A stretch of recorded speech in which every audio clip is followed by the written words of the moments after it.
From Saturday night onwards, Indian Twitter was rife with chatter of a big data dump that would reveal large-scale surveillance and hacking attempts made on journalists, bureaucrats, politicians, and even possible members of the judiciary. By Sunday morning, many names began doing rounds on WhatsApp groups. Finally, the big reveal came on Sunday at 9:30 p.m. with The Wire putting out a list of 40 journalists whose phones were possibly infected with the Pegasus spyware. Some obvious and not so obvious names came up. Then, on Monday evening, another set of names were revealed which included political leaders, ministers in the Modi government, government functionaries, and some even cooks and gardeners. All of this is a part of Project Pegasus, a collaborative investigation by 17 news organizations across the world, along with a Paris-based non-profit, Forbidden Stories, and Amnesty Security Lab. So what is Pegasus? How was this surveillance done? And which names have been revealed till now? Here's your cheat sheet on Project Pegasus.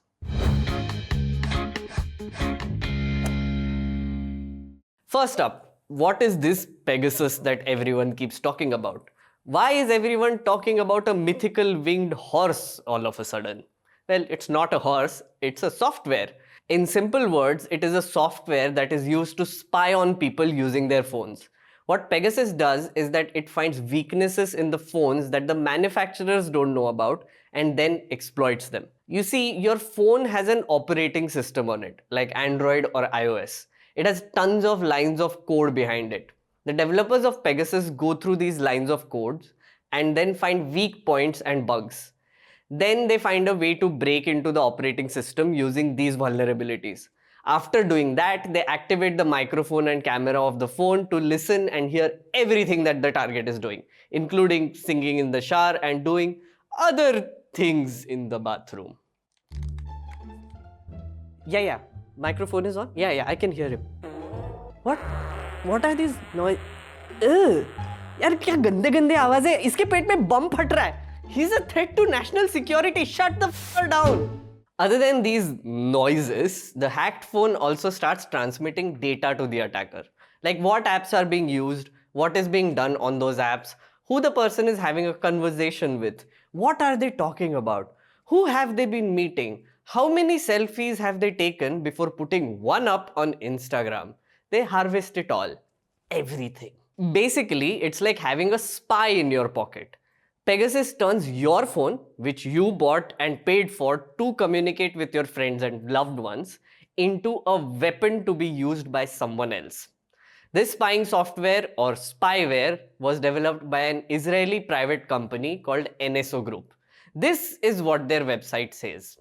NSO creates technology that helps government agencies prevent and investigate terrorism and crime to save thousands of lives around the globe. Apart from Pegasus, their latest innovation is this thing called Eclipse. It's literally a military-grade software to hack into drones in midair. So these guys mean business. Pegasus is a very sophisticated piece of software which is being sold to people for targeted surveillance. And NSO says in its Transparency and Responsibility report, NSO Group only licenses its most well-known software product, Pegasus, to select approved, verified, and authorized state and state agencies, specifically to be used in national security and major law enforcement-driven investigations.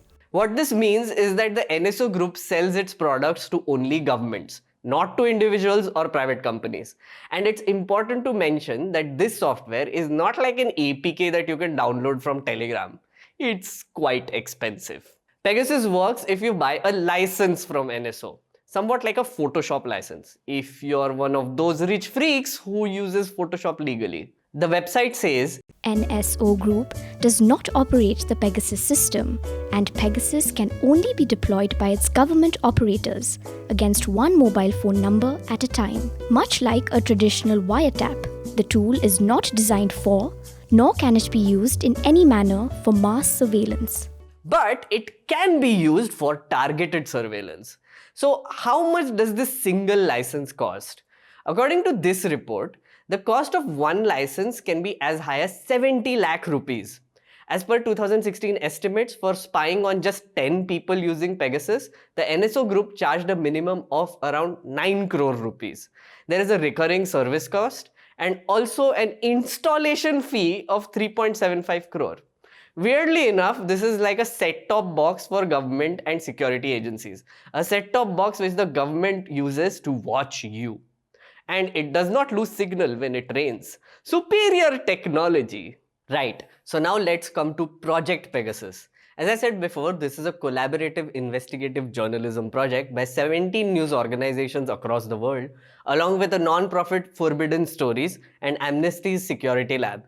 Literally hundreds of people have worked on it, and this particular story is breaking across the world right now, not just in India. Forbidden Stories and Amnesty's Security Lab got hold of a leaked list of 50,000 numbers straight from NSO, and then they shared it with news organizations across the world. These numbers belong to people that NSO's clients had identified as potential targets. NSO says it has 60 government agency clients in 40 countries, which it will not name. So we don't know exactly who requested these numbers be put on a list, but a majority of the numbers identified were from 10 countries: Azerbaijan, Bahrain, Hungary, Kazakhstan, Mexico, Morocco, Rwanda, Saudi Arabia, United Arab Emirates, and of course India. What an amazing group of countries to be grouped up with, clearly. For the purpose of this video though, I'm going to focus on the developments from India.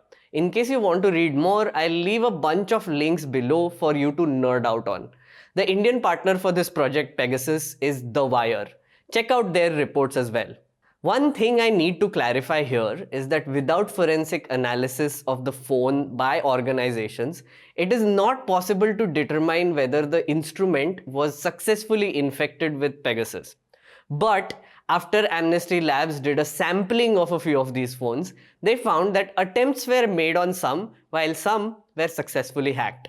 They shared their findings with The Wire and other organizations, based on which stories are being done right now.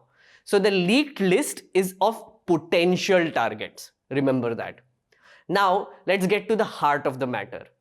Whose names came up as potential Pegasus targets in India? Let me run you through them. First up, Rahul Gandhi. Two of his phone numbers appeared on this list.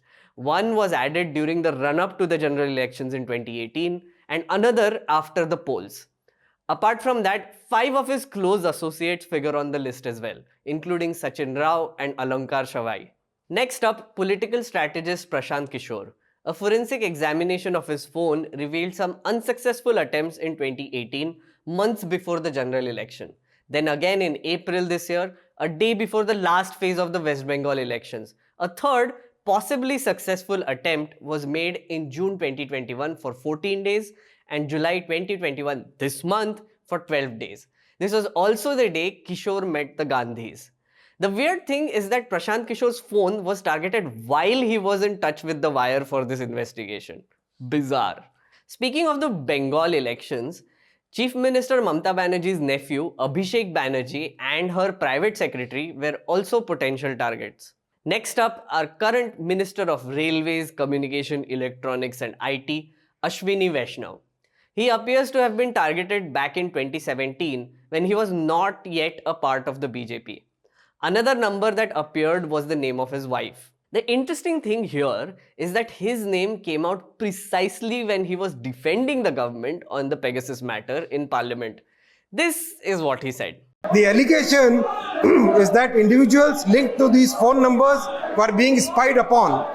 However, the report says that the presence of a phone number in the data does not reveal whether a device was infected with Pegasus or subject to an attempted hack.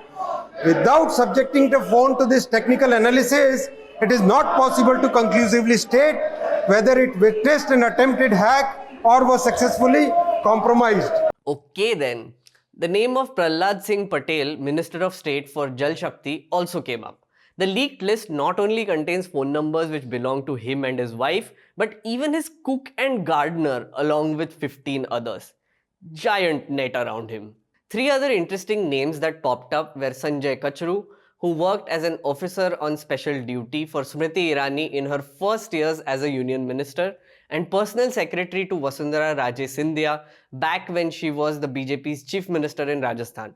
And third was Vishwa Hindu Parishad's leader Praveen Togadia, someone that Adaraniya Modi ji doesn't like very much. He was clearly hitting Modi ji very hard where it hurts. Moving on, next up are a few people related to the case involving Ranjan Gogoi, the ex-Chief Justice of India. Back in December 2018, one of Gogoi's female staffers accused him of sexual harassment and resisting his advances. Over 11 phone numbers belonging to the staffer and her close relatives were selected as targets for surveillance. The staffer recorded her allegations in a sworn affidavit on 20th April 2019 and was marked as a person of interest for Pegasus just days after this. Creepy. Here's one more. Ashok Lavasa, member of a 3-man election commission, was selected as a potential candidate for surveillance. The attempt on his phone happened just weeks after he ruled that Prime Minister Narendra Modi had violated the Model Code of Conduct while campaigning for the 2019 general elections. Next up, there were some strange names of potential targets that came up too. That includes virologist Gagandeep Kang, whose name was added in 2018, Hari Menon, the India head of Bill and Melinda Gates Foundation, and Jagdeep Chokar of Association of Democratic Reforms, or ADR. Finally, let's come to the journalists on the list. Project Pegasus found that 40 journalists were on the list of potential targets. Out of those, only 7 agreed to have their phones examined. The Wire's analysis of the data shows that most of them were targeted between 2018 and 2019, in the run-up to the general elections. Amnesty Labs detected successful infections in the phones of 5 journalists: Sushant Singh, Paranjoy Guha Thakurta, SNM Abdi, Siddharth Vardarajan, and MK Venu. Apart from those, the names of journalists Vijayta Singh, Swati Chaturvedi, Rohini Singh, Shaikat Datta, Shishir Gupta, Prashant Jha, and J. Gopikrishnan was also on the potential target list. Wait, just realized something. I think I spoke to someone on the list here. Hello sir, कैसे आप? खाना खा के जाना, हाँ? सब घर पे ठीक ठाक? Thanks. Who was I talking to? Who knows these things? Is anyone listening to me? I don't know. Am I important enough? Am I not anti-establishment enough? Do I have Pegasus? The worst part of all of this is the government response. The first time the Pegasus story broke back in 2019, there was an intense debate in Parliament. The then IT Minister Ravi Shankar Prasad was asked whether the government of India had bought the Pegasus spyware from NSO. Clear question. R.S. Prasad said, and I quote, "Sir, to the best of my knowledge, as he said, no unauthorized use has been done. That's all." No unauthorized use has been done? So, authorized use has been done? What even? This week, when the story broke, ANI put out an unsigned screenshot of a Word document where this was repeated again.